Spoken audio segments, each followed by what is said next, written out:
ผู้จัดการรถตัดใช่ครับขึ้นมาสายแท้ขึ้นมาสายแท้ปะนี่โอ้ยผู้จัดการผากแดงไม่ยังมาสายปั่นนี่ลูกน้องจะเตรียมรถบ่ล่ะเห็นยังลูกพี่ปุ้ยสักขับรถขนมันหรือเปล่าครับมาโต้คอยมาทัดโต้หน่อยเดี๋ยวจะไปหลังดอกให้มูเจ้าติดลมก่อนเป็นว่าเอาไปหอ10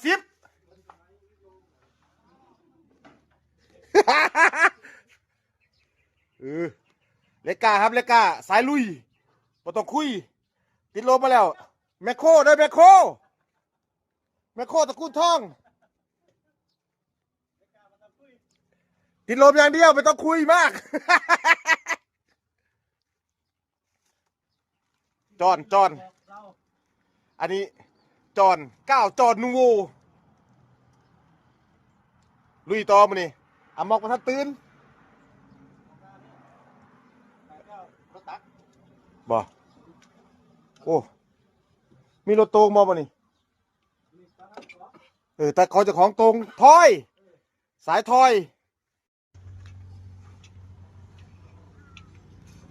มึงเห็นยังวะ